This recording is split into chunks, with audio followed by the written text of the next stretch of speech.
Hello friends, मेरा नाम है नीतीश शर्मा और आज मैं क्लास लेने जा रहा हूँ एसएससी सीएचएसएल के कुछ क्वेश्चंस जो कि प्रीवियस ईयर आए हुए हैं। हाल ही में आपका एग्ज़ाम भी होने वाला है, तो इसके लिए आपको प्रैक्टिस जितना हो सके उतना आप करें तो उतना अच्छा रहेगा।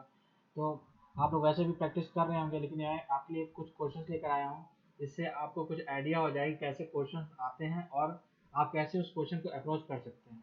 ठीक है, तो चलिए स्टार्ट करते हैं, देखते हैं कैसे कैसे क्वेश्चन आए हुए हैं। हम्म, तो पहला क्वेश्चन ये रहा कि a man sold two chairs at rupees 1200 each. On one he gain 20% and on other he lost 20%। He gain और लॉस्ट इन होल ट्रांजेक्शन। मतलब कि एक आदमी है जो दो चेयर बेचता है, जो दोनों चेयर का दाम 1200 है, ठीक है। एक एक चेयर का दाम 1200 रुपये है, ठीक है। ऑन वन ही गेन 20%, एक चेयर में उसको प्रॉफिट हुआ कितने का, 20% का, और दूसरे में क्या हो रहा है, उसको लॉस हो रहा है 20% का। तो इसमें ये बताना है कि उसका जो ओवरऑल ट्रांजेक्शन हो रहा है वो गेन का हो रहा है या फिर लॉस का हो रहा है। तो देखिए, इसके लिए आप लोग तो पैसे भी पढ़े होंगे, फॉर्मूला भी याद होगा, फॉर्मूला तो हम बाद में देखेंगे। पहले देखते हैं कि इसको कैसे करेंगे, इसका कॉन्सेप्ट क्या है कि कैसे इसको करें। तो चलिए देखते हैं। हम पहले सबसे पहले देखते हैं कि परसेंटेज कितना दिया हुआ है। परसेंटेज दिया हुआ है 20%। तो 20% को हम लोग लिख सकते हैं क्या, 20/100, यानी 1/5, ठीक है। तो ये हो गया हमारा, रेशियो में बना दिया। इसको इसलिए बनाया क्योंकि इसको इजीली इजी रहता है सॉल्व करने के लिए। तो हमारा ये जो नीचे वाला होता है यही हमारा क्या होता है, कॉस्ट प्राइस होता है। और ऊपर जो होता है प्रॉफिट लॉस होता है, यानी S P minus C P या C P minus S P होता है। तो पहले वाले क्वेश्चन में दिया हुआ है 20% प्रॉफिट। तो अगर मान लीजिए कॉस्ट प्राइस आपकी 5 रुपये है और प्रॉफिट हो रहा है, तो इसका मतलब 1 रुपये का प्रॉफिट हो रहा है, यानी कितना हो गया आपका, कितने में बेचेगा, 6 रुपये में बेचेगा, ठीक है। सेम वैसे ही दूसरा बार क्या हो रहा है, उसका ट्रांजेक्शन में उसका 1 रुपये का लॉस हो रहा है, यानी दूसरी बार क्या हो जाएगा, 4। तो अब इसमें क्या करते हैं हम लोग कि जो ये होता है इसको इसको मल्टीप्लाई करते हैं। जैसे 5 को मल्टीप्लाई करेंगे दोनों को 25 आएगा, और इन दोनों मल्टीप्लाई करेंगे तो 24। 5 को मल्टीप्लाई 25 किया, इसमें आया 24, ठीक है। तो यहाँ क्लियर दिख रहा है कि उसका क्या हुआ है, लॉस हुआ है। क्यों, क्योंकि 25 रुपीज़ है और 24 का मतलब ट्रांजेक्शन हो रहा है। तो कितने का लॉस हो रहा है, 1 का। और कितने में हो रहा है, 25 रुपीज़ में। जो नीचे होता है वो सीपी होता है, और परसेंटेज हमें निकालना है। तो क्या हो जाएगा इसका, 25 4, यानी 4% क्या हो गया, लॉस, ठीक है। तो इसको आप इसको इजी ऐसे कर निकाल सकते हैं, ठीक। और आप लोगों ने एक फॉर्मूला भी पढ़ा होगा जो होता है कि अगर गेन और लॉस सेम हो, परसेंटेज हो, तो आप उसको क्या कर देते हैं, 20 का स्क्वायर कर लेंगे और अपॉन 100 कर लेंगे। तो ऐसे करने पे भी आ जाएगा 4% लॉस। लेकिन आप लोग इम्पोर्टेंट था कि कॉन्सेप्ट जानना जरूरी था कि कैसे ये हुआ है। क्योंकि अभी तो यहाँ पे दोनों सेम दे दिया है, अगर मान लीजिए अगली बार क्वेश्चन में परसेंटेज चेंज कर दिया तब तो ये फॉर्मूला नहीं लगेगा, ये फॉर्मूला फेल हो जाएगा। तो आपको यहीं से काम आएगा, इसी प्रोसेस से आप ये क्वेश्चन करेंगे, ठीक है। तो आई होप यहाँ तक आपको समझ में आ गया होगा। तो चलिए अब देखते हैं नेक्स्ट क्वेश्चन। नेक्स्ट क्वेश्चन में क्या दिया हुआ है, ठीक है। ये भी प्रॉफिट एंड लॉस से ही क्वेश्चन है, ठीक है। तो इसमें देखते हैं क्या दिया हुआ है। A man sell is typewriter at 5% loss, ठीक है। If he sell it for ₹80 more he will gain 5%। The cost price of the typewriter is. एक आदमी है, वो टाइपराइटर को 5 रुपए का लॉस में बेचा है। अगर वो 5 रुपए का फायदे में बेचेगा तो उसको जो ओवरऑल सेल का प्रॉफिट होगा वो 80 रुपये का होगा, ठीक है। तो उसमें पूछा है कि उसको टाइपराइटर के एक्चुअल प्राइस क्या है, ठीक है। तो अब देखिए, ये इसमें पिछले वाले क्वेश्चन में परसेंटेज पूछा था, इसमें हमसे पूछा है कॉस्ट प्राइस। तो इसको भी वैसे ही करेंगे जैसे हमने पहले पिछला वाला क्वेश्चन बताया था। तो इसको भी सेम वैसे ही करेंगे, 5% है, ठीक है। 5% क्या लिख सकते हैं, 5/100, यानी 1/20, ठीक है। तो ये 20 क्या हो गया हमारा, सीपी। 1 क्या हो गया, अगर प्रॉफिट में लॉस में बेच रहा है तो 1 का लॉस, और या प्रॉफिट में बेच रहा है तो 1 का प्रॉफिट, ठीक है। तो फर्स्ट टाइम क्या हो रहा है उसका, 1 का लॉस हो रहा है, ठीक है। यहाँ पे बोला है लॉस हो रहा है, तो 1 ये यही लॉस होगा ना, तो ये 1 का लॉस होगा तो क्या हो जाएगा, 19। और सेकेंड टाइम जो हो रहा है उसका हो रहा है, उसका प्रॉफिट हो रहा है, यानी 1 प्रॉफिट हो गया, यानी क्या, 21 ये प्रॉफिट हो गया, ठीक है। तो अब यहाँ से हम वैसे ही करेंगे, इसका क्या करेंगे, मल्टीप्लाई करेंगे। लेकिन यहाँ मल्टीप्लाई करने की जरूरत नहीं है, क्योंकि यहाँ पे ऑलरेडी दिया हुआ है कि जो दोनों की सेलिंग प्राइस है का डिफरेंस है 80, यानी इन दोनों का सेलिंग प्राइस कितना हो गया, 2,